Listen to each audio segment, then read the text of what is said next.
Before we proceed to our discussion, let us first have an icebreaker. This icebreaker was entitled Decode That Mystery Word. All we have to do here is decode the mystery word using the first letter of the following pictures. For example, as we can see in the slide, there is a picture of guitar, ice cream, flower, tree, number 8, and dog. The first letter of guitar is G, so we have the first letter of mystery word which is G. Then the next letter is I, because of the first letter is of an ice cream is I. Then the first letter of flower is F. Then the first letter of tree is T. Then the first letter of 8 is E. Then the first letter of dog is D. So we have here gifted as our mystery word. Simple as that. So if it is all clear, let's get started. I will only give you 5 seconds to decode the mystery word. So for number 1.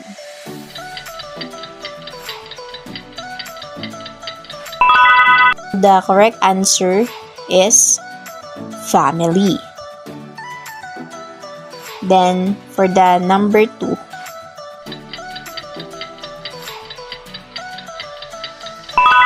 The correct answer is dreams. For number 3.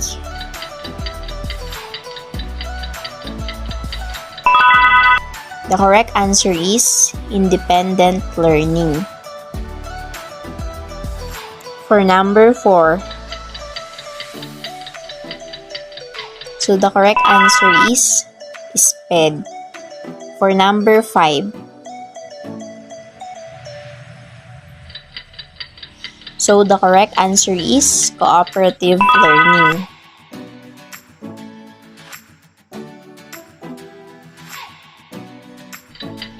For number 6.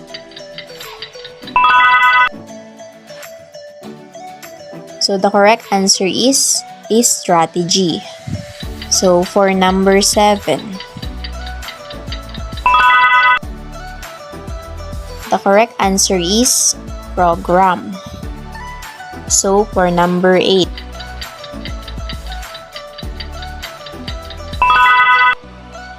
The correct answer is youth. For the second to the last number.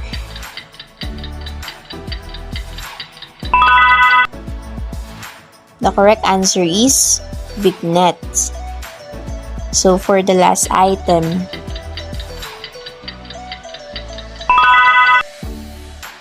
We have social inclusion. I hope you all enjoy the game. Thank you for participating.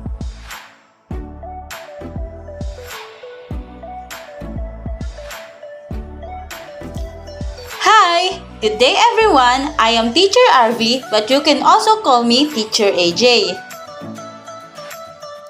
Together with Teacher Jamaica, Teacher Christine, and Teacher Sheena, we are going to tackle about the Chapter 7. The following are the lessons that we are going to tackle.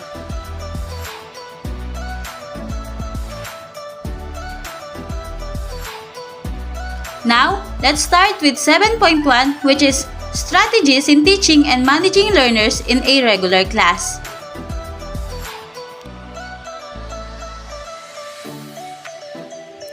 Students who are physically or cognitively challenged benefit from special education classes.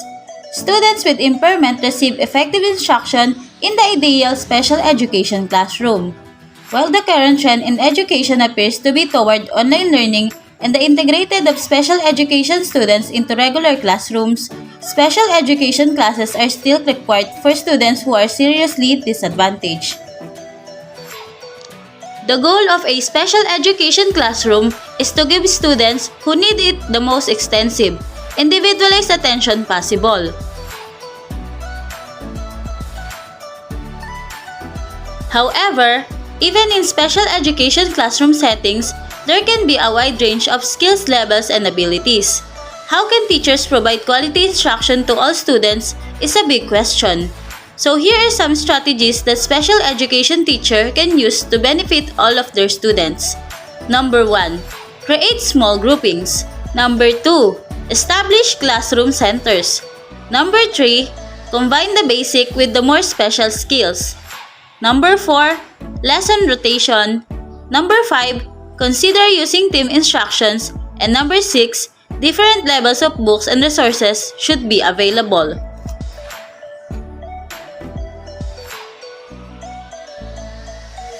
Let's start with number 1, which is create small group.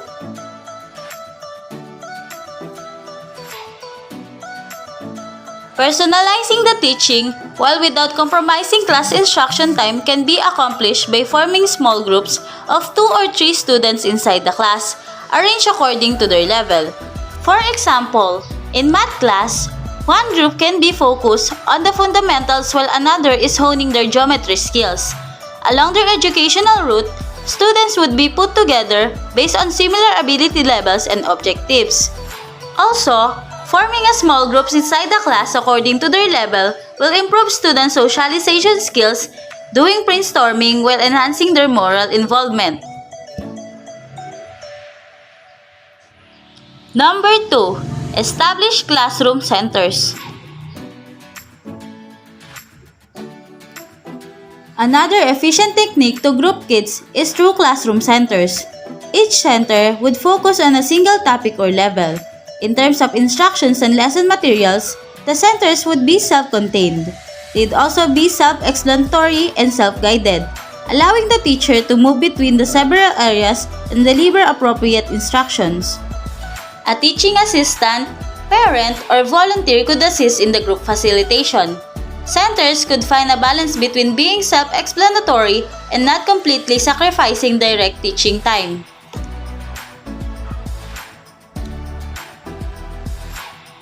Next is, combine the basic with more specialized skills.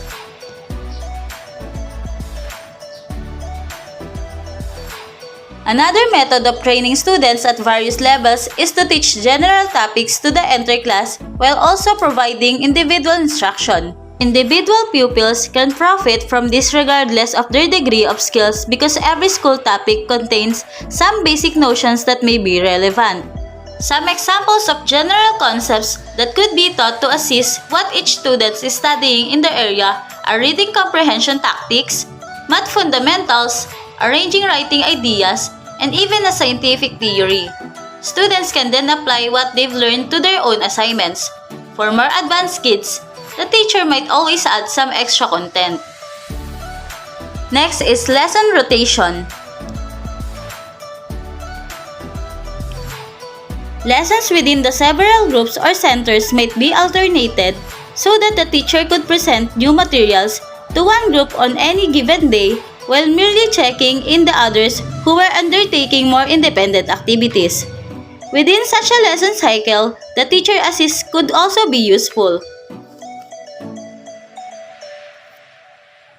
Number 5.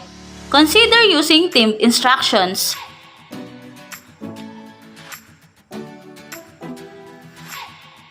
A single topic is interwoven into numerous subject areas in thematic training. In special education classrooms, this teaching style has proven to be quite effective. A theme might be anything from a current issue to improving reading comprehension skills, writing topics, or historical events. A historical event, for example, could be linked to all other subjects. The theme should be attention-getting, capturing the kids' attention while keeping them engaged. Number 6. Different levels of books and resources should be available.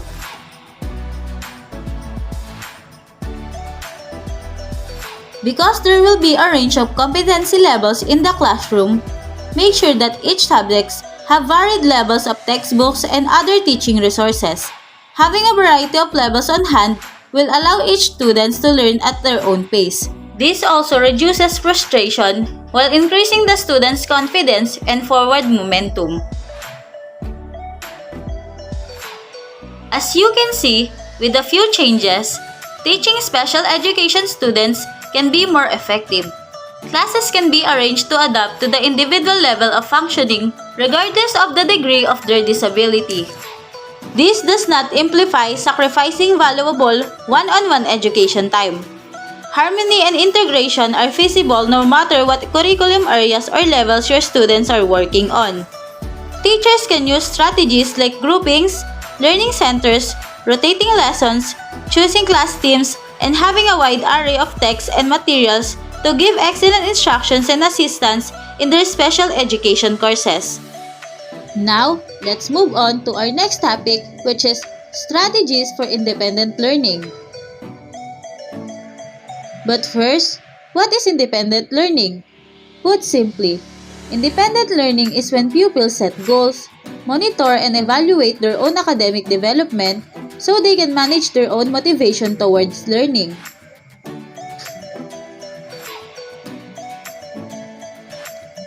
Why is it so important? Students exploring for themselves is at the very core of learning. Making discoveries from a task the teacher sets that they are genuinely interested in and find challenging, and the feeling they gain from self-direction is wonderfully rewarding for students as well as an incredible life tool.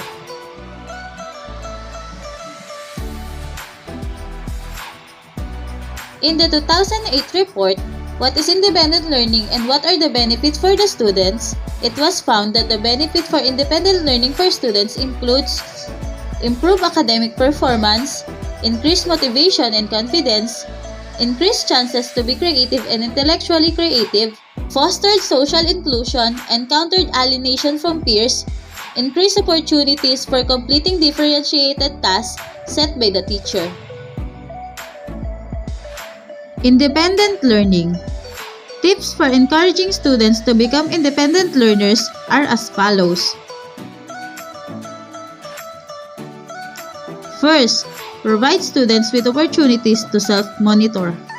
Self-monitoring depends on two processes of establishing goals and receiving feedback from others and from oneself. You can encourage your students to self-monitor by helping them develop their use of self and peer assessments to see whether the strategies they were using were effective for achieving learners' goal. Next is, use questioning as scaffolding of independent learning. The aim here is gradual, step-by-step transfer of responsibility from the teacher to the student. The teacher must develop effective classroom discourse, asking higher order, open-ended questions, responding flexibly to students' response to promote thinking, problem-solving skills, and deeper understanding. The third is, offer models of behavior. Encourage your students to model your behavior. For example, by showing them how categorizing information can make it easier to remember. Number 4. Develop communication that includes language focus on learning. This helps students to become more aware of the steps involved in learning, to understand their own individual learning style, and helps them share their thinking. The next is, provide written and or oral feedback on classwork and homework. This can be a good way to improve students' confidence in working independently. Limit use of attainment grades and scores and consider giving grades for level of effort.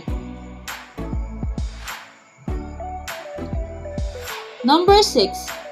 Encourage collaboration. Give your students regular opportunities to complete quality, small group tasks and encourage them to learn from each other and develop their own ideas, rather than always looking to you for answers. Next is, give pupils choices and encourage your students to set their own learning goals, so that they can reflect on their own interests and preferences and take ownership of their learning. This will make your students feel empowered and in control of their own learning. The 8th is, involve pupils again in lesson planning. Asking your students for their input will help them feel that they have responsibility for and involvement in their own learning. increasing motivation and helping you better plan your practice.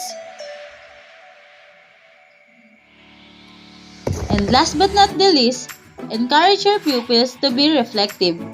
Suggesting your students to keep a learning diary can enable them to keep track of their learning and monitoring their progress.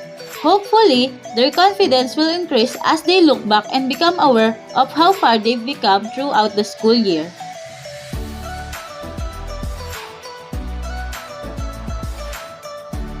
But please continue listening as Ma'am Jamaica continues our topic. Good afternoon, everyone.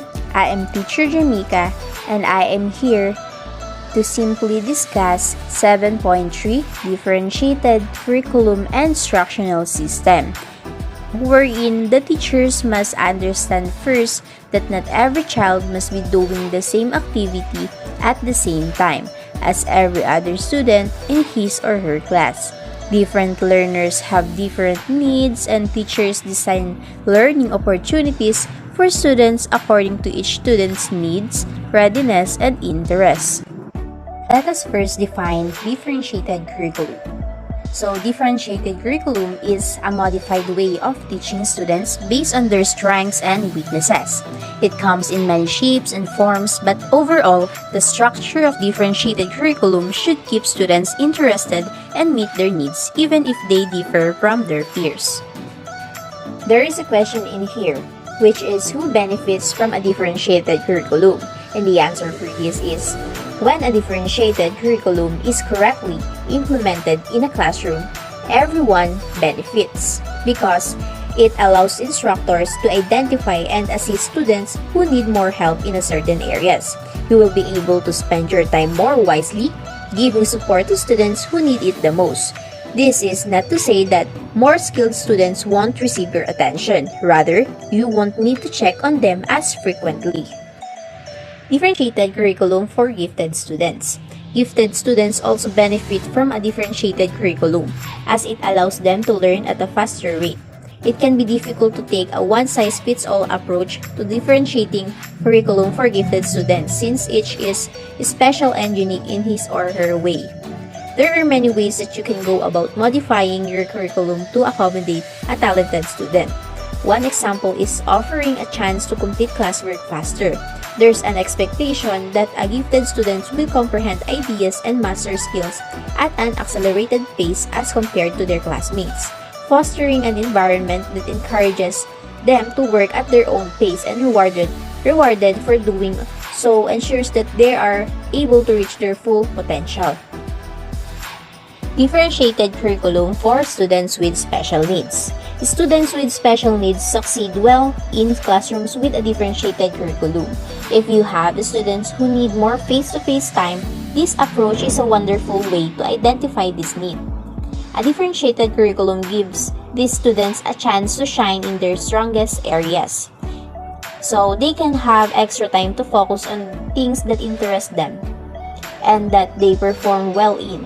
This will boost morale and self-confidence, which will encourage your students to come to class motivated to participate and learn. Here is an example. Say you have a student who struggles with reading and writing and is significantly below grade level. Instead of requiring everyone to write a research paper, allow students the option of creating a visual presentation instead.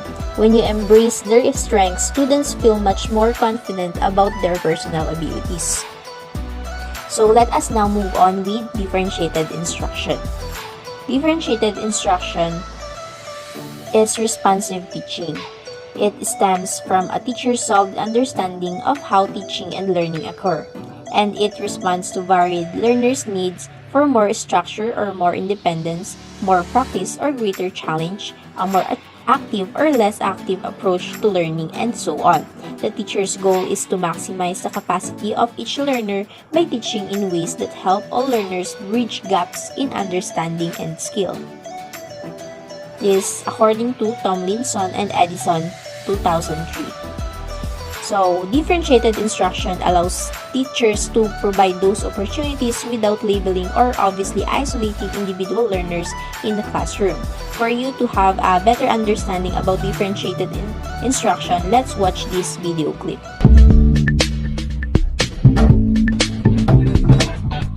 Hello and welcome to Teachings in Education, Differentiated Instruction. Use differentiated instruction to meet the diverse needs of your students.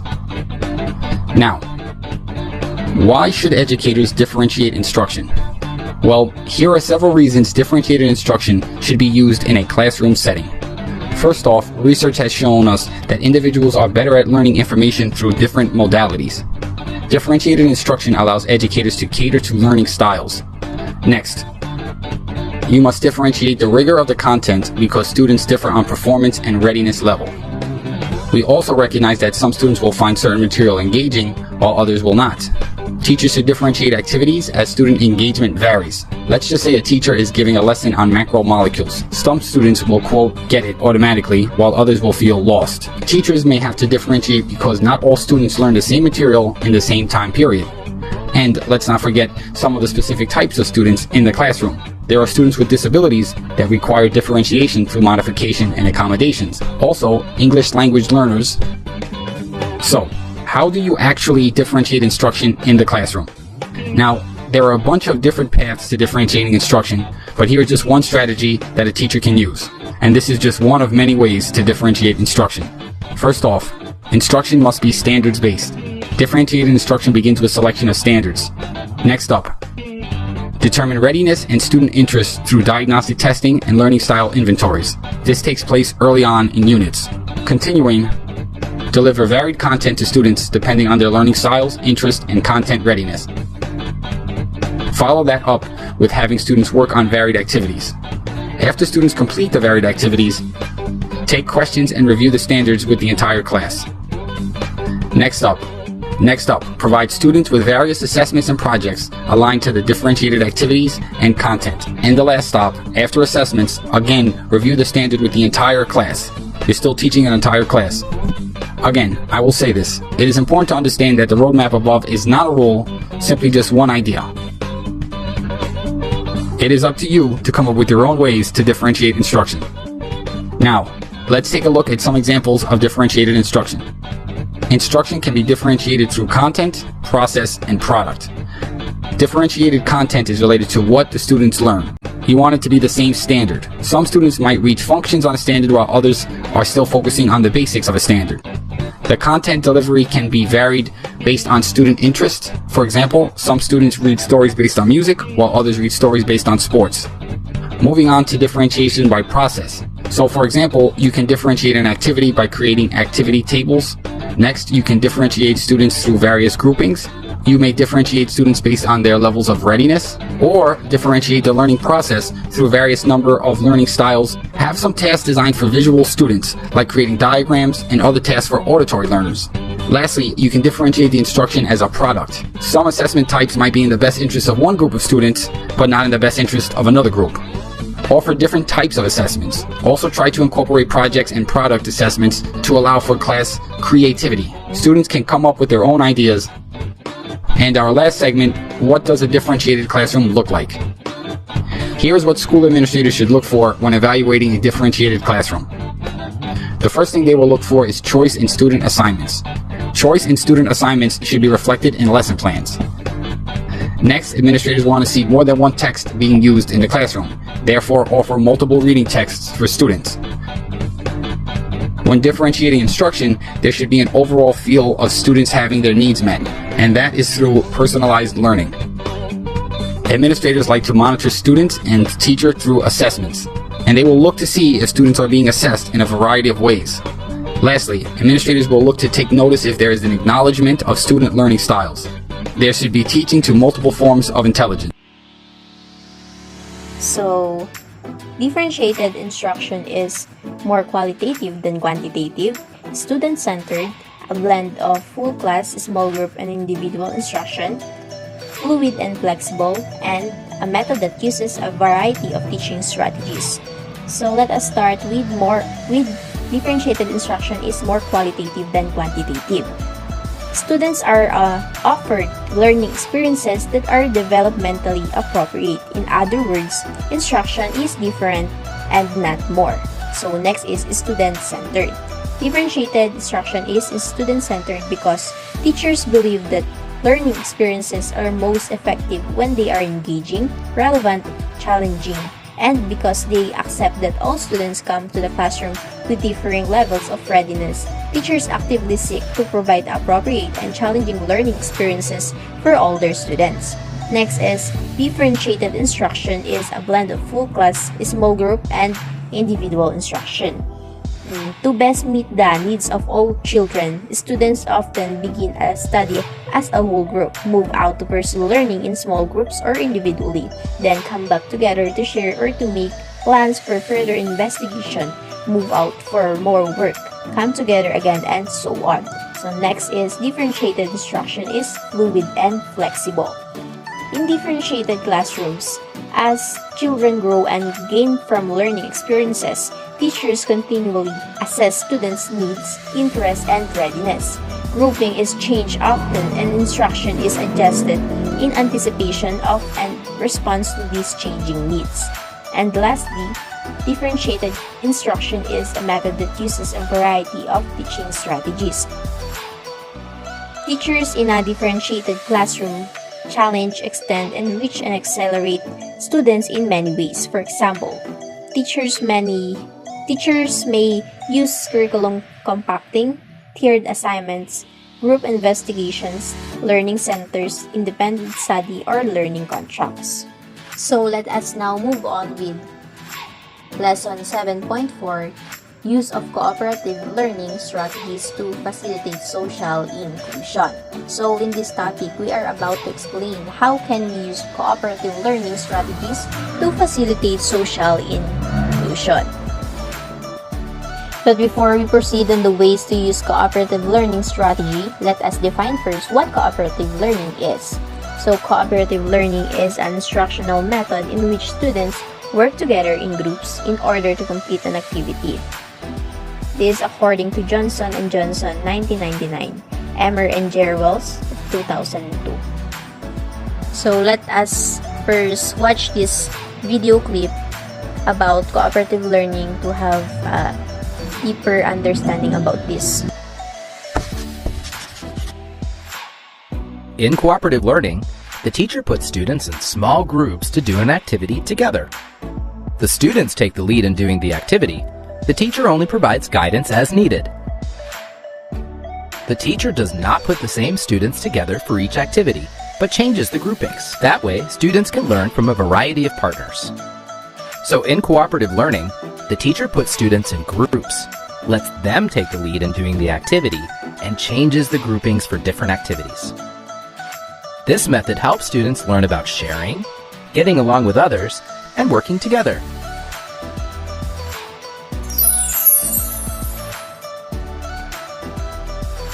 There are basic elements that are essential to the successful implementation of cooperative learning in the classroom.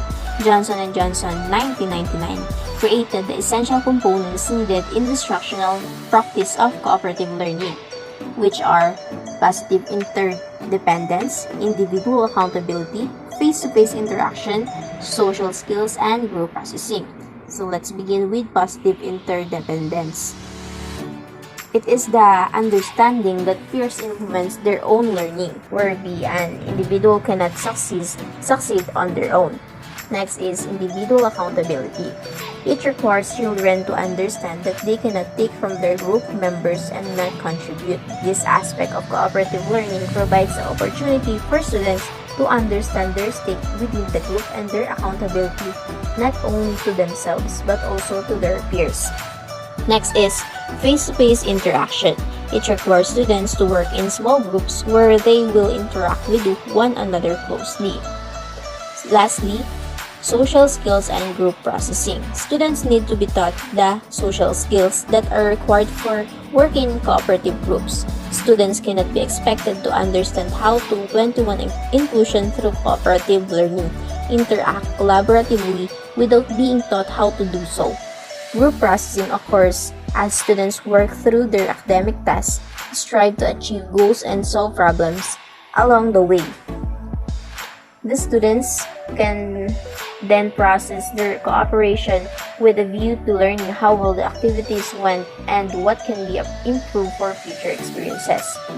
The students have more opportunities to actively participate in their learning, question and challenge each other, share and discuss their ideas, and internalize their learning.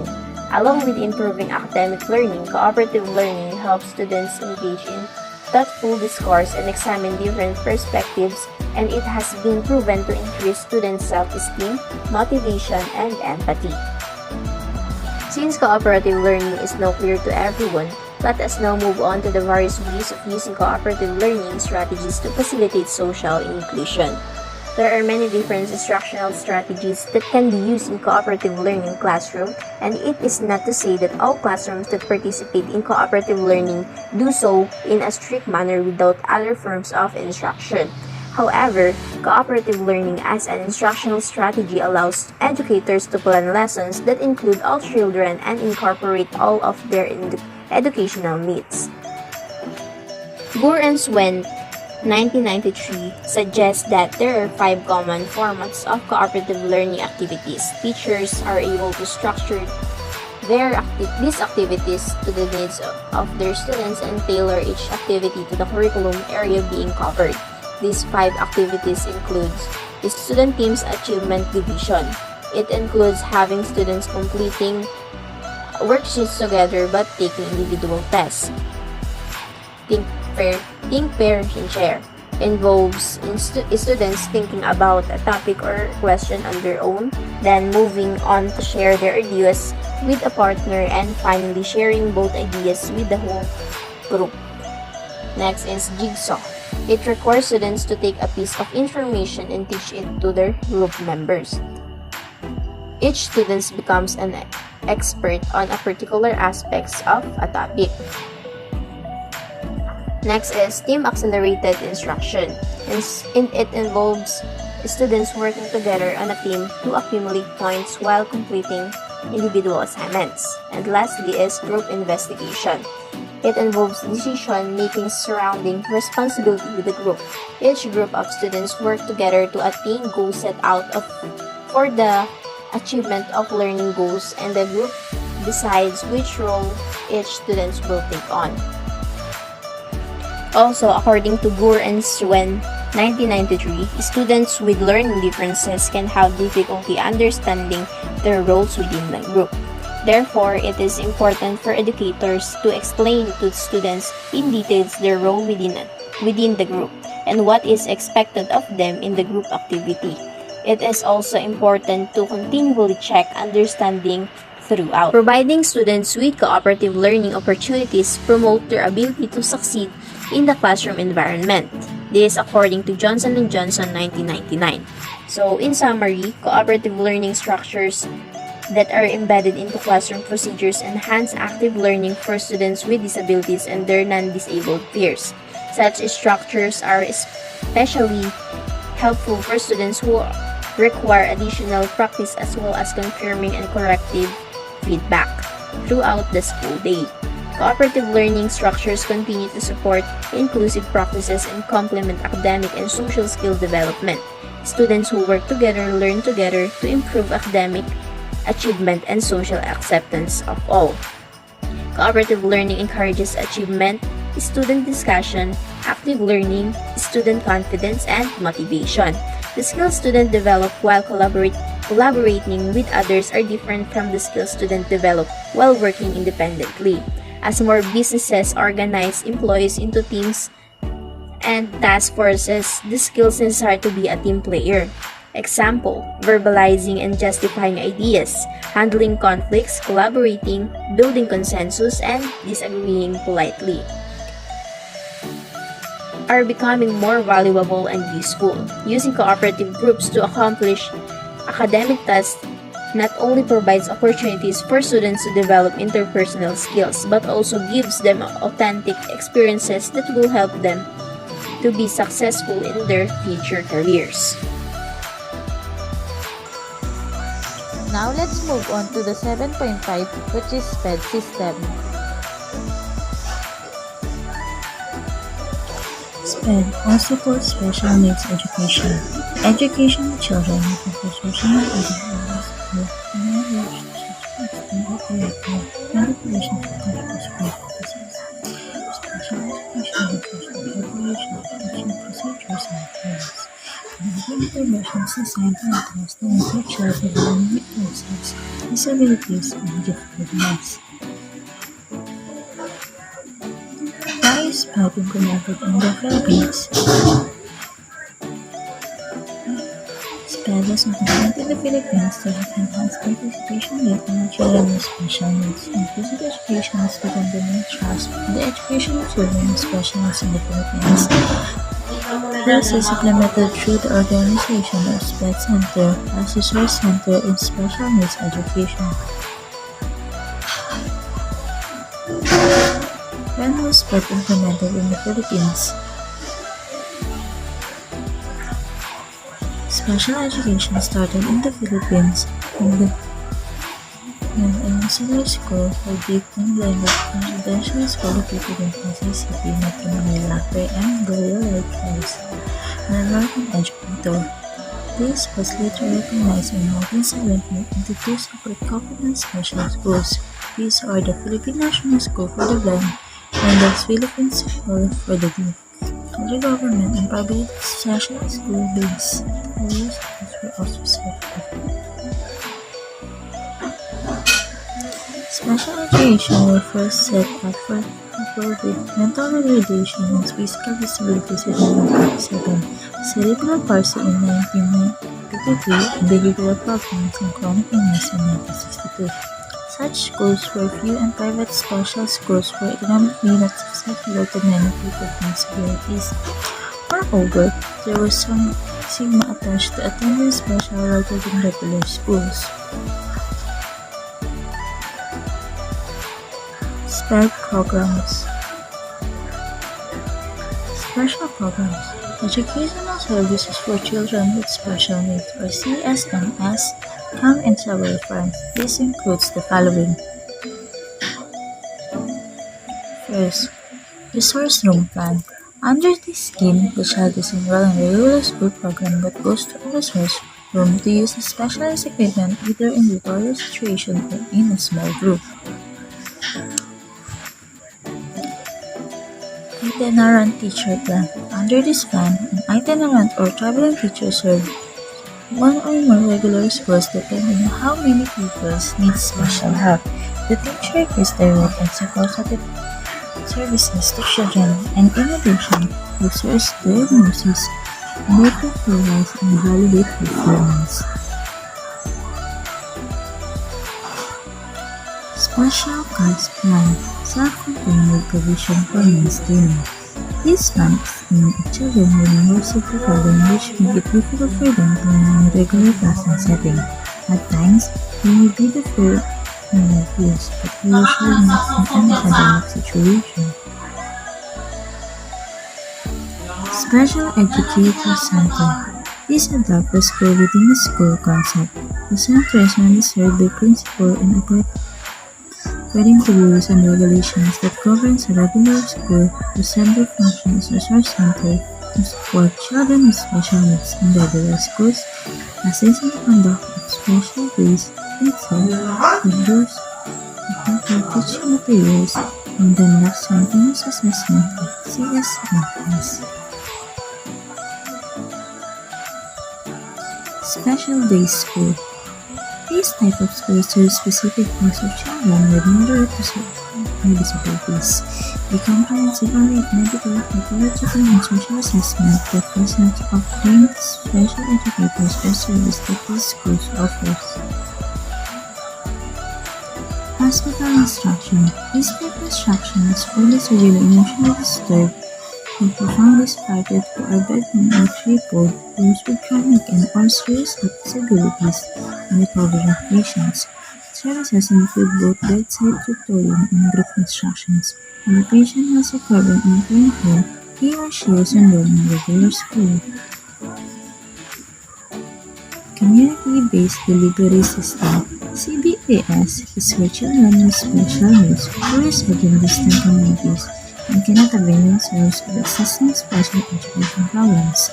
They are reached by teachers, para-teachers, or volunteers who were trained to teach the basic ARs and self-activities, prepare them for useful and independent living.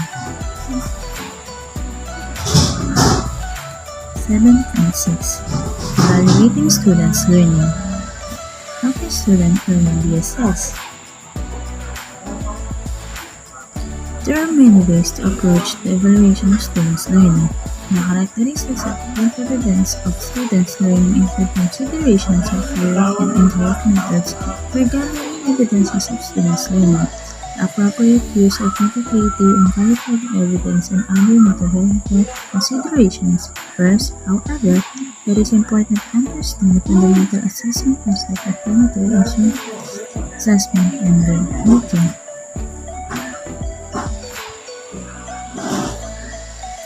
Formative and summative assessment. Formative and summative assessment. Formative assessment is ongoing assessment that is intended to improve and develop student learning outcomes at a course and program level. Our overall institutional effectiveness for its natural formative assessment is used internally, primarily by those responsible for initiating the course developing program.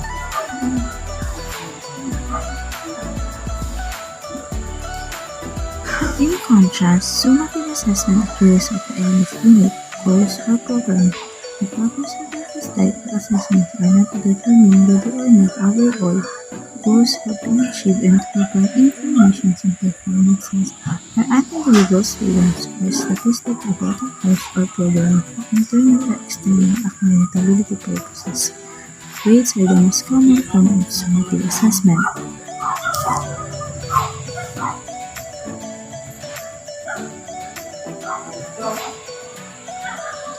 Goals for student learning will be expressed summatively when faculty members are described what they expect students to be able to do or what skills they expect students to achieve when they complete a course or program or when they graduate from these institutions.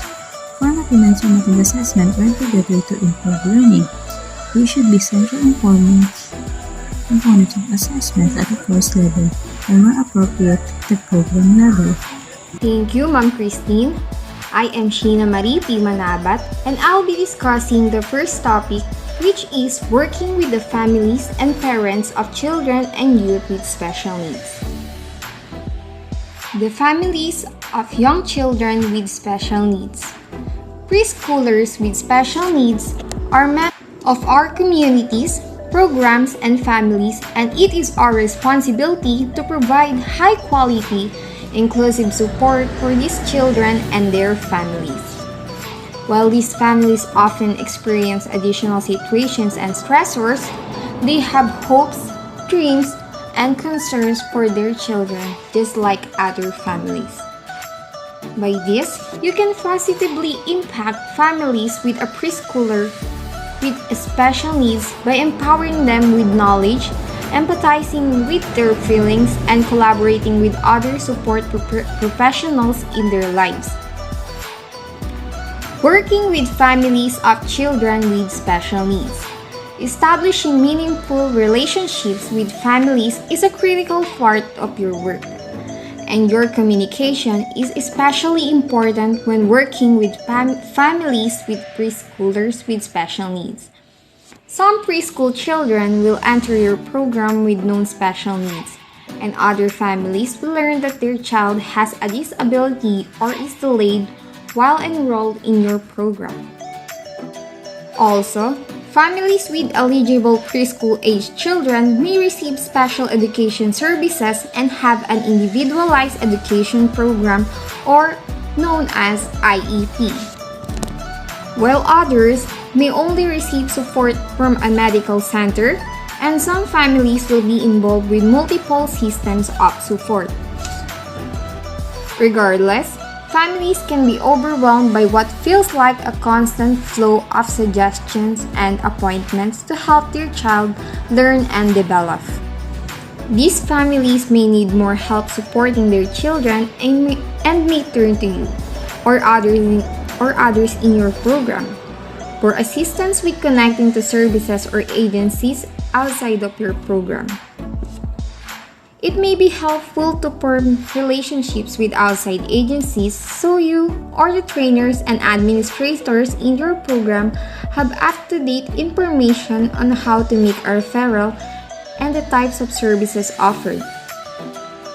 Also, positive interactions with families and other professionals can decrease family stress and improve their well-being.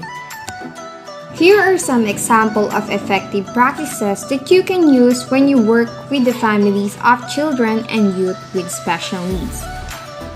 The first one is establishing strong and meaningful relationships. The first step to establish strong and meaningful relationship with families of children with special needs is to spend time discovering their wishes and concerns for their children. Also, to learn about the meaningful activities they participate in at home. Maintaining this communication throughout a child's time in your program is essential. Ask questions to learn about strategies that work at home and consider using them in your classroom. Prior to this, we must know that before communicating concerns with families, it may be helpful to discuss with a coach, trainer, or administrator your plan to share this information using family-centered practice. Be prepared for families to react in a variety of ways. And you should know how you can offer support if they choose to take specific steps or access other agencies and resources. For families already receiving support from other professionals, ongoing communication with both families and professionals is critical to maintain consistency between program and home environments. When all the caregivers and professionals in a child's life are consistently using effective strategies to promote development and outcomes, children are more likely to benefit and learn new skills. The second one is having full knowledge and respect about their unique background. In your collaboration with families, you must acknowledge and respect their strengths and unique background, while realizing their ability to make decisions that are right for them. This means that when the family's wishes and decisions are different from what you would recommend, you will respond to the family's decisions with respect. Ultimately, meaningful communication and relationship building will enrich the process for both yourself and families. These are some examples of guidelines about family-centered practice that can be used when working with the families of children with special needs. The first one is recognizing the family as a constant in the child's life. Caregivers and service systems may come and go. The second one, facilitating collaboration between families and professionals. It is followed by honoring and respecting family diversity in all dimensions. It is either cultural, racial, ethnic, linguistic, spiritual, and socioeconomic. The next one is recognizing family strengths and the different approaches that families may use to cope. Also, sharing unbiased and honest information with family members on an ongoing basis. Encouraging family-to-family support and networking. The next guideline is acknowledging and incorporating the developmental needs of the child and other family members into your practice. Lastly, designing and implementing services that are accessible, culturally and linguistically respectful and responsive, flexible, and based on family-identified needs. Now, let's move to the topic which is about working with families and parents of children with special needs. Working closely with families and parents helps give children with special needs the best chance to achieve their potential. Educators can talk to a student's family about the best way to communicate with them. This may include scheduled meetings or through email or phone calls. We must remember that when working with parents and carers, it's important to recognize that families come from a diverse range of backgrounds. These differences can leave them feeling alienated from the school and its operations. It's important that you are mindful and respectful of diversity. Implement engagement strategies that help everyone feel empowered to advocate for the student and be confident that their concerns will be heard. Lastly, the willingness and ability of parents and carers to be involved can be impacted by how they are approached and engaged by the school. Sample video so that you can fully understand the ways on how to work with families of children with special needs.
Now, let's move forward to the topic which is about help and support are important to have dreams for your child.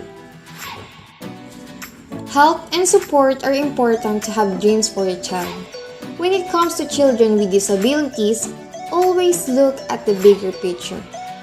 All children need love, encouragement, and support.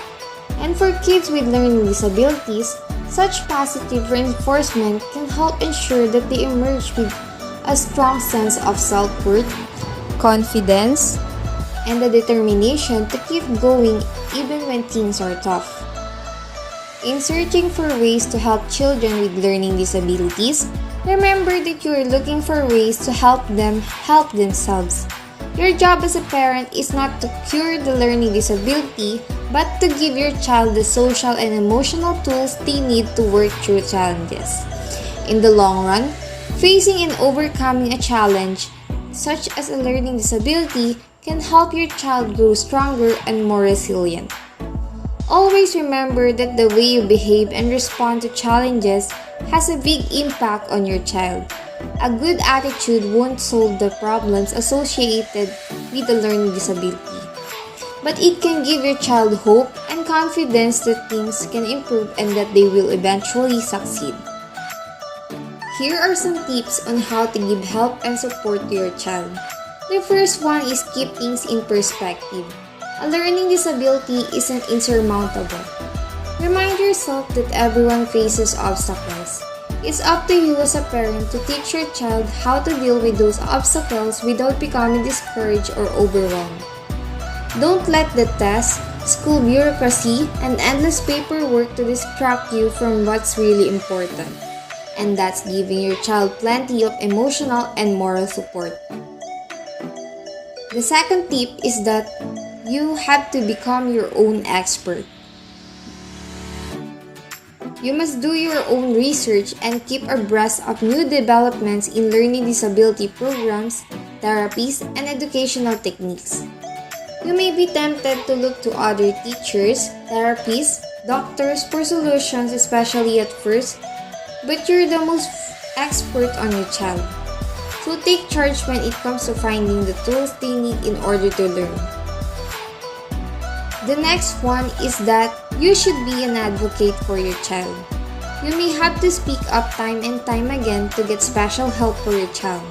Embrace your role as a proactive parent and work on your communication skills. It may be frustrating at times, but by remaining calm and reasonable yet firm, you can make a huge difference for your child. The next tip is that you must remember that your influence outweighs all others. Your child will follow your lead. If you approach learning challenges with optimism, hard work, and a sense of humor, your child is likely to embrace your perspective, or at least see the challenges as a speed bump rather than a roadblock. Focus your energy on learning what works for your child and implementing it the best you can. You must also try to learn as much as you can about support and services that can help you and your child. You should imagine goals and dreams for your child and talk about them with others who know your child. Lastly, your child has special abilities and talents. Use your child's abilities to create a plan to make the dreams come true. To focus on the child's abilities. Every child with a disability has strengths. These may be in doing artwork, in their personality, or in their motor skills. Every child has a strength. It's more important for us to focus on what children can do, their abilities, rather than their disability. We can use children's abilities to assist the areas that they have most challenges with. How can I communicate with my child with a disability? Some children with disabilities will be able to speak with you. Others will not be able to speak, but they do communicate even though they don't speak. For example, when a newborn baby comes into a family, that baby communicates without speaking. You learn that baby's likes and dislikes by whether they smile or laugh or whether they cry. The same occurs with children with disabilities who can't speak. They tell you what they like by smiling or laughing, and they tell you what they don't like by crying or making an upset face. What can I do in my day-to-day to make sure I'm stimulating my child and their brain development? Children are stimulated by everything in their environment, by the sounds, and by the interactions, by your smile. So if your child with a disability is around you, you should make sure that you spend time talking with them, explaining in simple language what it is you're doing, smiling with them, telling them all about their environment, making noises around them so they can respond to noises. Everything that you do as you're moving about the house, as you're doing your housework, involve and include your child in it. Move your child into the room in which you are working. Tell them what you're doing. You're washing the dishes. You're dipping the dishes in the water. Tell them exactly what you're doing. All of that will stimulate them. You can also stimulate them by directly playing with them, by making little toys in the home, putting stones in a bottle and shaking it, by waving ribbons in front of their eyes, different colored ribbons. There are many things that you can do with just things around your house. Can I breastfeed my child if they have a disability? Breastfeeding is really important for all children, but it's especially important for children with disabilities. Breastfeeding is really important for children's growth, children's nutrition, and children's brain development. Many children with disabilities are actually able to breastfeed, but only a few would not be able to breastfeed, and those who can't can be fed expressed breast milk, because breast milk is really the best. Why are the early years of a child's life so critical? The early years of every child, whether they have a disability or not, are critical because when we stimulate the brain during these early years, we're ensuring that the brain develops to its full potential. We're making sure that children have the best development that they can have. And this happens for children with disabilities and children without disabilities. How do I play with my child with a disability? Children with disabilities enjoy being played with just like any other child.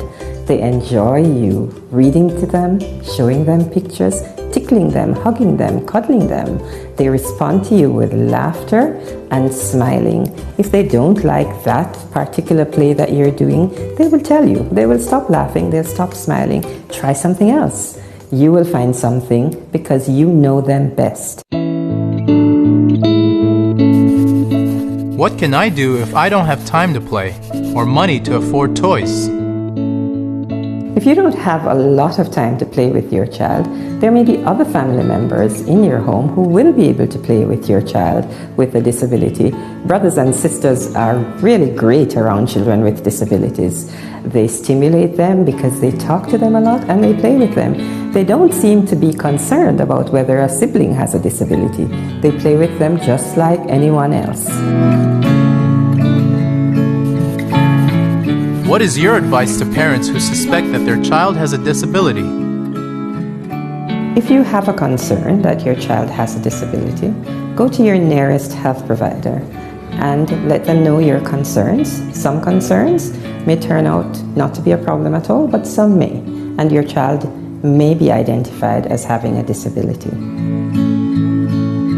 It's just as important to provide children with disabilities with a loving environment. Children who are shown warmth and love grow up to be loving, warm persons. A child with a disability who is shown warmth and love will grow up to be an adult who may have a disability, but who is a wonderful person to be around. We must focus on strengths, not just weaknesses. This means that a child is not defined by their learning disability. A learning disability represents one area of weakness, but there are many more areas of strengths. Focus on your child's gifts and talents. Your child's life and schedule shouldn't revolve around the learning disability. Nurture the activities where they excel and make plenty of time for them. Let's move forward to the topic, which is about inspiring vignettes about families and parents of children and youth with special needs. Vignettes about the parents of children and youth with special needs provides us sufficient knowledge about coping up with situations of children with disabilities. It helps us be inspired about their true-to-life stories and on how we should fight in every challenge that life may bring as a parent of a child with special needs.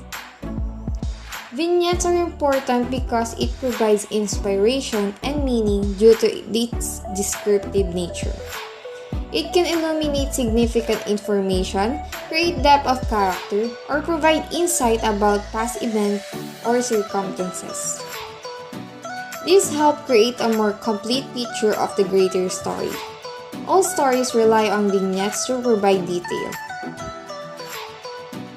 Here is an example of a success story about the parents of children and youth with special needs. According to her, it can be very difficult to have a child with special needs, let alone have one whose needs are from an unknown origin. In the general public, it is just not meeting that people can grasp. If you are sick, you are supposed to go to the doctor and they are supposed to figure out what is wrong. Most people don't seem to understand that sometimes it does not happen. Thanks to everyone who has responded to me, you have truly made me feel not so alone. This vignette can be a source of hope, especially to the parents of children with special needs. That would be the end of our topic. Thank you for listening. Bye!